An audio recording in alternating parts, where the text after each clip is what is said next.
कुछ तो है जिसकी पर्दादारी है।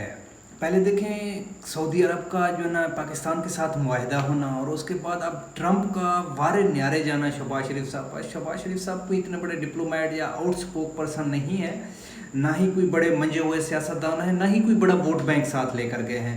ज़ाहिर सी बात है, अगर ये बात पाकिस्तानी जानते हैं तो पूरी दुनिया भी जानती है उनकी, क्योंकि जो इंटेलिजेंस जो फीडिंग है ना वो पाकिस्तान से बहुत ज़्यादा स्ट्रांग है। उसके बाद इतना बड़ा जो ना वार्म वेलकम करना शहबाज शरीफ को, और उसके साथ जो ना हमारे जो आर्मी चीफ सैयद आसिम मुनीर साहब थे वहाँ पर, उनको इतने ज़्यादा जो ना वार्म वेलकम करना, इसके पीछे कुछ तो है जिसकी पर्दादारी है। इसके पीछे कुछ तो है जिसको जो ना जो थोड़ा सा रूटीन से हट कर है। पर जहाँ तक हम जानते हैं इसको, ट्रंप देखे एक प्योर बिजनेसमैन आदमी है। वो जहाँ पे भी गया है उसने पैसे निकलवाए हैं। उसने कहा है कि मेरा कोई चीज़ के साथ कोई लेना देना नहीं है, मेरे जो वक्त है ना वो कीमती है। वो अपने रिलेशन उसके साथ उस्तवार करता है जहाँ से उसको फिनंशियल बेनिफिट हो। अगर इसी तरह जो ना जहाँ पे उसे नहीं होगा तो उसके साथ वो वही हाल करेगा जो उसने इंडिया के साथ किया है या ये दूसरे ममालिक के साथ किया है। उसने जो गल्फ़ कंट्रीज़ हैं यहाँ से अच्छे खासे पैसे बटोरे, उसके बाद कतर वगैरह यहाँ पे भी देख लें वो गया है। उसके जो ना जो लेन देन होता है वो पैसों तक ही महदूद होता है, वो फिनंशियल ट्रांजैक्शन तक होता है, वो मादनियात के साथ होता है। आप लोगों को याद होगा लास्ट मीटिंग में जब उसने ज़ेलेंस्की की कोई बातें सुनवाई थी ना, तो वहाँ पे भी मसला वही मादनियात का ही था। ज़ेलेंस्की को वहाँ पे उसने इंसल्ट करके या पुश बैक करके उससे वो मादनियात के बारे में मुआहिदा लेना था। पर ये खुश आइंद बात है, पाकिस्तान की तारीख में पहली बार किसी वज़ीर आज़म के लिए रेड कारपेट बिछाया गया है, उसको वेलकम किया गया है अमेरिका में।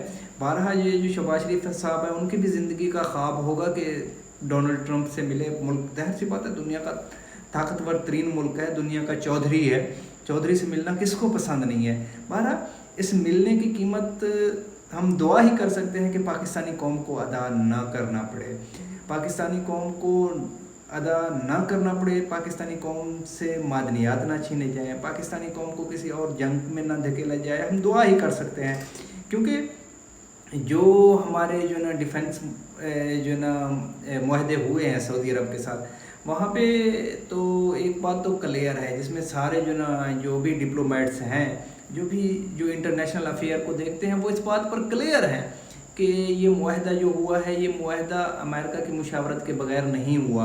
यानी कि ये मुआहदा अमेरिका के लिए थ्रेट नहीं है। अगर ये मुआहदा अमेरिका के लिए थ्रेट नहीं है तो ये मुआहदा इसराइल के लिए भी थ्रेट नहीं होगा। ज़ाहिर सी बात है, जो कुछ कतर में हुआ उसके बाद जो गल्फ़ कंट्रीज़ हैं उनमें एक जो ना परेशानी तो है, उन वहाँ पर एक हजान सी सूरत तो है, वो खौफज़दा तो है।